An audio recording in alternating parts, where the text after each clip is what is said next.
Praise the lord. ఈ sister పేరు పవిత్ర. తను 8 years నుంచి సంఘానికి వస్తున్నారు. వారి వాక్యం ద్వారా ఎంతగానో బలపడుతున్నామని చెప్తున్నారు. ఎప్పుడైనా సువార్త అందించడానికి ముందుకు వచ్చినప్పుడు, దైవజనులు ప్రార్థించినప్పుడు తన జీవితంలో ఎన్నో అద్భుతాలు జరిగాయంట. అవేంటో అడిగి తెలుసుకుందాం. Praise the lord sister. నా పేరు పవిత్ర అండి. నేను గత 8 years నుండి చర్చ్కి వస్తున్నాను. కానీ మధ్యలో కొన్ని డిస్టర్బెన్స్ అయిపోయి నేను చర్చ్కి రాలేకపోయినాను. కానీ దేవుడు నాతో మాట్లాడిన మాట, నువ్వు ఇదే చర్చ్కి కట్టుబడి ఉండు, నమ్మకంగా ఉండు, నేను నిన్ను దీవిస్తానని చెప్పి దేవుడు మాట్లాడాడు. అప్పటి నుండి నేను ఈ చర్చికి మళ్ళీ రావడం స్టార్ట్ చేశాను. భయంకరమైన దరిద్రాన్ని అనుభవించినాను. ఒక టైంలో నాకు ఫుడ్ కూడా ఉండేది కాదు తినడానికి, నాకు నా పిల్లలకి. ఏం చేయాలి యేసయ్య, మనుషులను నమ్ముకుంటే మోసం చేస్తుండ్రు నా తండ్రి, మరి ఎవరిని నమ్మాలి నేను అని అనుకుంటే దేవుడు అన్నాడు, నేనే నీ భర్తనై ఉన్నాను, నువ్వు నన్ను స్వీకరించు అని చెప్పి, సరే యేసయ్య మరి నువ్వు ఈ విధంగా మాట్లాడుతున్నావు కదా అని చెప్పి నేను దేవుడిని ఎప్పుడైతే నా భర్తగా స్వీకరించినానో కూర్చున్న దగ్గరనే ఆయన నాకు అన్నీ సమకూర్చి పెడుతున్నాడు.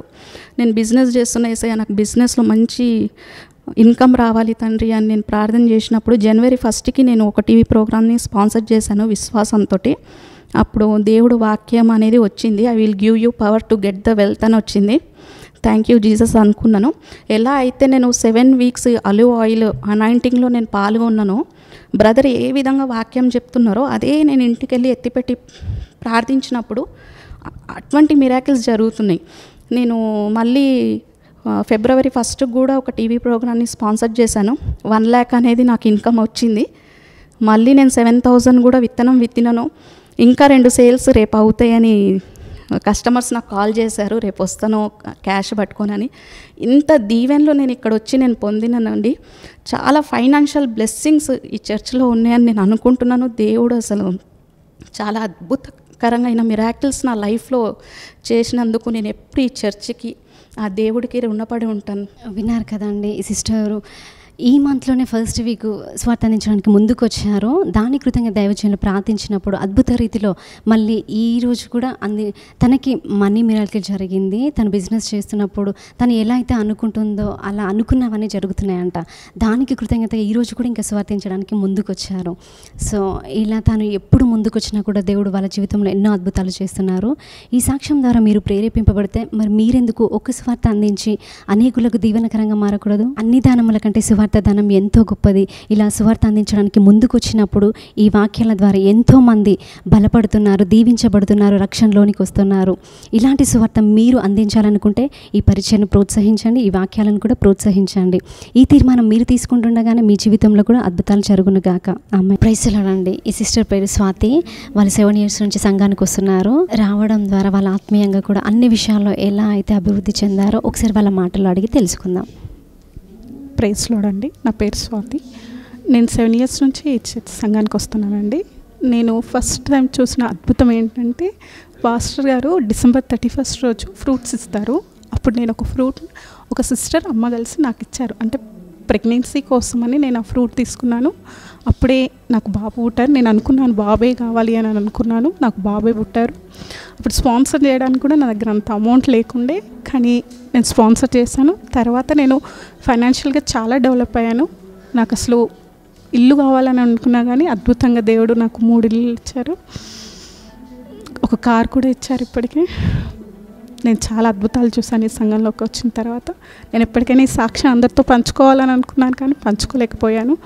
కానీ దేవుడు నా జీవితంలో చాలా అద్భుతాలు చేశారు. ఒకసారి యాక్సిడెంట్లో నుంచి కూడా ఈ లాస్ట్ ఇయర్లోనే మమ్మల్ని దేవుడు కాపాడాడు. అప్పుడు మేము వాక్యం విన్నాను, డైలీ ప్రేయర్ అప్పుడు డైలీ వాక్యం వింటాను. ఆ వాక్యం వల్ల మేము చాలా బలపడ్డాము. నేను ఈ సంఘంలో కేవలం ఈ సంఘంలోకి రావడం వల్ల నేను ఫైనాన్షియల్గా, ఆత్మీయంగా చాలా డెవలప్ అయ్యానండి. Thank you. విన్నారు కదండి ఈ సాక్ష్యాన్ని. వాళ్ళు 31st నైట్ ఒక రోజు వచ్చినప్పుడు దైవజనులు ఫ్రూట్స్ ఇస్తున్నప్పుడు తన మనసులో అనుకుందంట, ఫ్రూట్ తీసుకొని నాకు బాబు కావాలని. అద్భుత రీతిలో బాబు పుట్టారు. ఇంకా ఆత్మీయంగా ఇటు ఆర్థికంగా అన్ని విషయాల్లో వాళ్ళు ఎంతగానో బ్లెస్ అవుతున్నామని చెప్తున్నారు. వాక్యం ద్వారా ఎంతో బలపడుతున్నామని చెప్తున్నారు. ఇప్పటికే చాలాసార్లు సువార్త అందించడానికి వాళ్ళు ముందుకు వచ్చారంట. దాని ద్వారా ఫైనాన్షియల్గా వాళ్ళు ఎంతగానో అభివృద్ధి చెందామని చెప్తున్నారు. తను ఆశపడిందంట ఒక ఇల్లు కావాలని. అద్భుత రీతిలో దేవుడు 3 ఇల్లు ఇచ్చారంట వాళ్ళకి. ఇందుని బట్టి దేవుడికి మహిమ కలుగును గాక. ఈ సాక్ష్యం ద్వారా మీరు ప్రేరేపింపబడితే మీరెందుకు ఒక్క సువార్త అందించడానికి ముందుకు వచ్చి మీ జీవితంలో అద్భుతాలు పొందుకోకూడదు? ఈ తీర్మానం తీసుకుంటుండగానే మీ జీవితంలో కూడా అద్భుతాలు జరుగును గాక. ఆమేన్. యేసుక్రీస్తు ప్రభువారి నామంలో మీ అందరికీ శుభాభివందనాలండి. సత్యవాక్యము కార్యక్రమాన్ని చూస్తున్న మీ అందరినీ మరి ఒక రీతిగా కలుసుకోవడానికి దేవుడు మంచి సమయాన్ని అనుగ్రహించాడు. ఈ ప్రాముఖ్యమైనటువంటి సమయంలో ఈ పిఐజే కనబడినటువంటి వ్యక్తి చాలామంది చేత సాక్ష్యాలు చెప్పిస్తున్నాడు. ఈ సాక్ష్యాలన్నీ ఏంటంటే భౌతిక సంబంధమైనటువంటి సాక్ష్యాలు.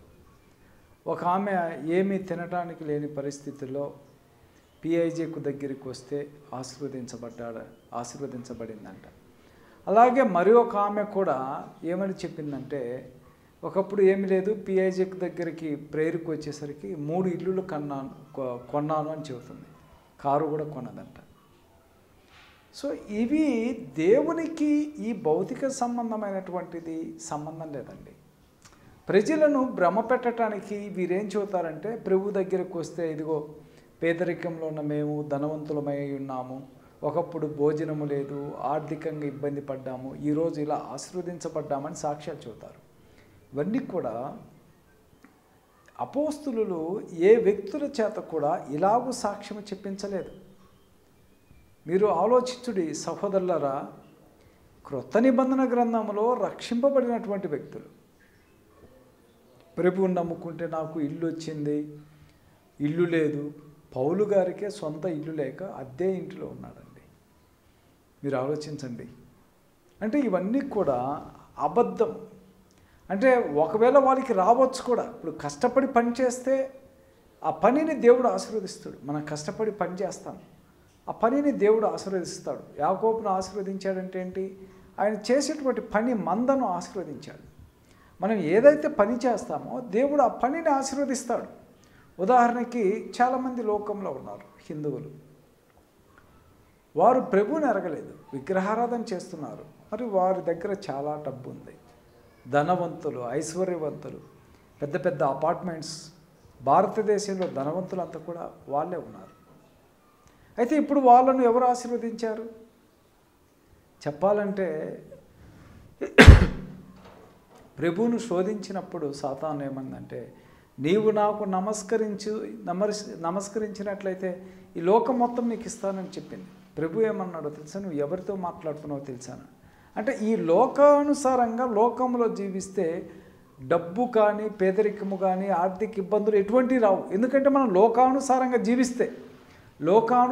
జీవిస్తే ఏ పనులైనా చేయొచ్చు, ఎన్ని అబద్ధాలైనా ఆడవచ్చు, ఎన్ని మార్గాలు ఉంటాయి, ఎన్నో మార్గాలు ఉన్నాయి డబ్బు సంపాదించుకోవటానికి. అయితే ఈ యొక్క వ్యక్తి పరలోకపు నేస్తమనేటువంటి వ్యక్తి ప్రభువును ఎరుగక మునుపు, బైబిల్ పట్టుకోక మునుపు అతని దగ్గర ఏమీ లేదు.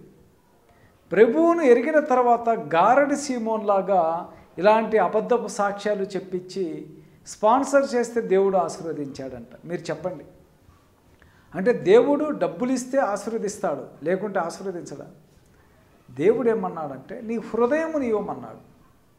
నీ హృదయము దేవుని ఎదుట సరైనదిగా ఉందా లేదా?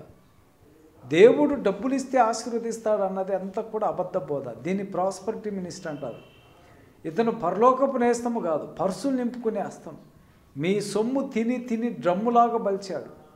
ముంబై నుంచి మేకప్ కిట్లు తెచ్చుకొని చాక్లెట్ బాయ్ లాగా ఉపయోగించుకుంటాడు. చూశారండి? ఒకవేళ ఆమె చెప్పినట్టుగా అయితే ఈ యాంకర్ ఎవరైతే మంచి యాంకర్ను పెట్టుకున్నాడు పిఐజేకు, ఆ యాంకర్ను స్పాన్సర్ చేయమను. 3 సార్లు స్పాన్సర్ చేయ. ప్రతి స్పాన్సర్కి ఆమె ఇంటుంది కదా అన్ని సాక్ష్యాలు, అందరు ఇస్తే ఆశీర్వదించబడుతున్నారని. ప్రతి స్పాన్సర్ ఏమో చేయమను. మంచి యాంకర్ను పెట్టుకొని బిజినెస్ చేస్తున్నటువంటి వ్యక్తి. అపోస్తుల కార్యం 8వ అధ్యాయం 18వ వచనంలో, అపోస్తులు చేతులు ఉంచటం వలన పరిశుద్ధాత్మ అనుగ్రహింపబడినని సీమోను చూసి వారు ఎదుట ద్రవ్యము పెట్టి, నేనెవరి మీద చేతులు ఉంచుదునో వాడు పరిశుద్ధాత్మను పొందునట్లు ఈ అధికారము నాకీయుడని అడిగాను. అందుకు పేతురు అంటున్నాడు, చూసారా, నీవు ద్రవ్యమిచ్చి దేవుని వరమును సంపాదించుకుందునని తలంచుకున్నందున నీ వెండి నీతో కూడా నశించును. ఇదండి. అయితే వీళ్ళు స్పాన్సర్ చేసి దేవుని యొక్క ఆశీర్వాదాలు సంపాదించుకున్నామని చెబుతున్నారు. ఈయన కూడా అన్నాడు, గారెడి సీమోను, నేను బంగారము వెండి ఇచ్చి నేను ఎవరి మీదైతే చేతులు ఉంచుదునో వాళ్ళు కూడా పొందుకున్నట్లు ఈ వరమును నేను సంపాదించుకోవాలనుకున్నాడు. ఈ యొక్క పిఐజే కనబడిన వ్యక్తి గారడి సీమోను లాంటి వ్యక్తి. ఈ వ్యక్తి ఏంటంటే ఎవరిని ఇలా మోసం చేసి బ్రతుకుతుంటాడు. ఇలా మోసం చేసి బ్రతికి పరలోకపు నేస్తము కాదు, ఇతను పర్సులు నింపుకునే నేస్తము. మీ సొమ్ము తిని తిని డ్రమ్ములాగా బలిసి ఇవన్నీ కూడా అబద్ధాలు కథలు చెప్పుకుంటూ బ్రతుకుతున్నాడు. 21వ వచనంలో, నీ హృదయము దేవుని ఎదుట సరైనది కాదు గనుక ఈ కార్యమందు నీకు పాలు పంపులు లేవు. చూశారండి ఏమన్నాడు? నీ హృదయము దేవుని ఎదుట సరైనది కాదు. ఈ గారడి సీమోను అనబడినటువంటి వ్యక్తి హృదయము దేవుని ఎదుట సరైనది కాదు కనుక ఈ కార్యమందు నీకు పాలు పంపులు లేవు అంటున్నాడండి. కాబట్టి ఈ నీ చెడుతనము మానుకొని మారు మనసు నొంది ప్రభువును వేడుకొను. ఒకవేళ నీ హృదయ ఆలోచనలు క్షమింపబడవచ్చును. నీవు ఘోర దుష్టత్వమును దుర్నీతి బంధకములోను ఉన్నట్లు నాకు కనబడుచున్నదని చెప్పాను. చూశారండి, ఈ గారడి సీమోను అనబడినటువంటి వ్యక్తి గారడి చేసుకొని ఆ యొక్క బంగారము వెండి పేతురికి ఇస్తే, ఆ ద్రవ్యము ఇస్తే, ఆయన ఈ వరాన్ని ఇస్తే ఇతను ఇంకా డబ్బు సంపాదించుకోవాలనుకున్నాడు. అలాగే ఈ యొక్క పిఐజే కనబడినటువంటి వ్యక్తి వీళ్ళందరి చేత సాక్ష్యాలు చెప్పిస్తున్నాడు. ఒక స్త్రీ, ఒక ఆమె 10,000 ఇచ్చింది, ఆశీర్వదించబడింది. ఇంకొక ఆమె 10,000 ఇచ్చింది, ఆశీర్వదించబడింది. అంటే అనేకులు కూడా ఈయనకు వెళ్ళి డబ్బులు ఇవ్వాలనేటువంటి ఉద్దేశంతో ఇది ఒక రకమైనటువంటి బిజినెస్. దేవుడు ఇలాగూ ఎప్పుడు నువ్వు ఆశించడు. ఏ వ్యక్తిని కూడా నువ్వు డబ్బు ఇస్తే ఆశీర్వదించబడతాడు అని కాదు. ఈయనేమంటా అంటే నీ హృదయము దేవుని ఎదుట సరైనది కాదు. ఒకని హృదయము దేవుని ఎదుట సరైనదిగా లేకుండా, మారు మనసు లేకుండా, రక్షణ లేకుండా, ఎన్నో డబ్బులు ఇస్తాను, ద్రవ్యం ఇస్తాను, వీళ్ళందరూ వచ్చి డబ్బులు ఇస్తే ఆశీర్వదించబడ్డారని చెప్పడం అంతా కూడా అబద్ధము. ఈ యొక్క అబద్ధాన్ని మీరు వినవద్దని ఈ పిఐజే కనబడినటువంటి వ్యక్తి ఇలాంటి అబద్ధాలు చెప్పి చెప్పి 100 కోట్ల రూపాయలు డబ్బు సంపాదించాడు. అంతా కూడా మోసమే. ఇతనికే రక్షణ లేదు, ఇతనికే సత్యంలో లేడు. ఈ సత్యంలో లేనటువంటి వ్యక్తి అసత్యంలో జీవించుచు అబద్ధపు సాక్ష్యాలు చెబుతూ రోజుకు కోట్ల రూపాయలు సంపాదించుచు జీవనోపాధం చేసి బ్రతుకుతున్నటువంటి వ్యక్తి. సహోదరులారా, సత్యవాక్యం తెలుసుకోండి, సత్యవాక్యం నేర్చుకోండి. మీ అందరికీ శుభాభివందనములు.